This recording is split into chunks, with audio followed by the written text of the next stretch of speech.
So Osho, my spiritual master, says, what is Tantra?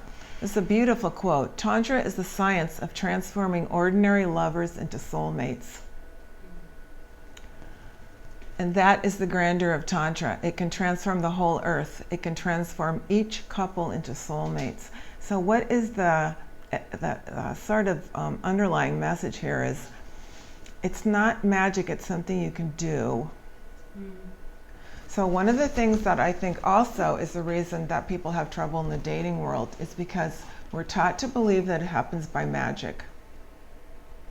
True love happens by magic. Especially as women, we're going to be sitting like little fairy princesses, not doing anything.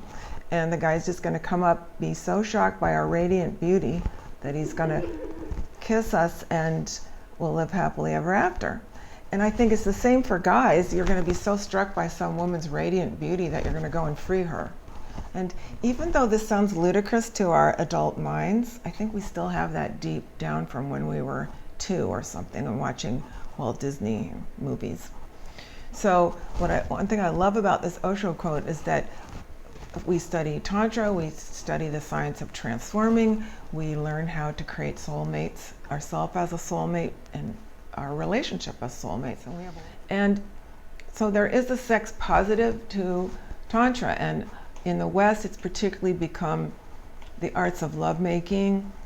Some people use it to describe certain types of prostitution. Some people use it to describe how to have extended orgasms and techniques and so forth, and there's nothing wrong with any of that.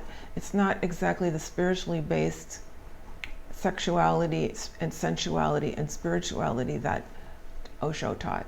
So it's really a worldview that all is sacred, including this moment in this room with everybody in here. So the conventional world would have me come in here and go, there's nobody here that I could be in love with. And the tantric worldview is, wow, look at all these lovers. These are all my lovers in this moment. First, there's several principles, and one is embodiment. And the tantric worldview is that the body is sacred. These people, the body was not sacred.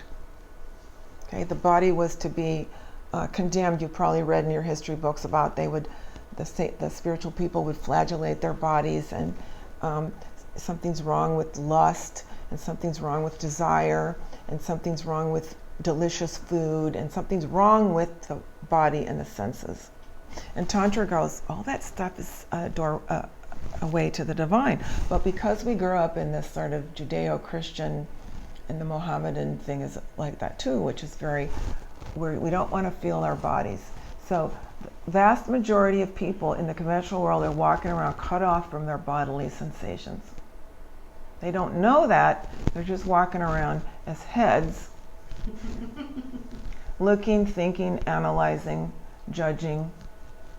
And Timothy Leary taught that the first step outside the conventional culture is into the body-mind, starting to have awareness in the body. It's the first way you start liberating yourself from the cultural brainwashing. So you see things arise like yoga, more disciplined eating, healthier eating. People start becoming interested in massage. People start becoming interested in, I want to be not just a mind and a head, but I want to be a body-mind. Fantastic. Okay, so one way we know we're in our heads is our heads are very busy. And most everyone here is really smart and likes to think a lot. There's nothing wrong with that. It doesn't really belong in the realm of love, however. Okay? Or in the love making or relaxing. Thinking is good for solving how to make a recipe or how to build a bridge or how to get the job done. It's not so good for these other kinds of pursuits. So if we notice our mind is very active, that's a sign that we're probably not in our body, because as Ting says, there's more of a flow if we are in our bodies. And maybe the words are coming out more spontaneously. So what are we usually doing on dating? We're usually very busy analyzing, because we've been told that's the way to do it. We're usually busy analyzing. We're usually trying to figure out what's wrong with this person and why they won't work out. They don't have the right shoes. They don't have the right job. They aren't flirtatious enough. They're not this, they're not that. They don't look right. Usually what I found is dating is usually like, well, they passed the first date, they didn't pass the second. It's this process of elimination through the mind.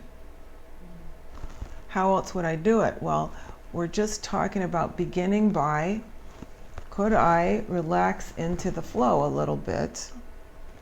Could I bring my body with me on a date?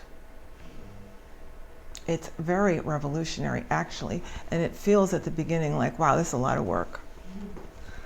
But we can start practicing as we go about our daily business, getting a coffee, sitting on the bus, whatever we're doing, of, am I in my body? What are my toes feeling like?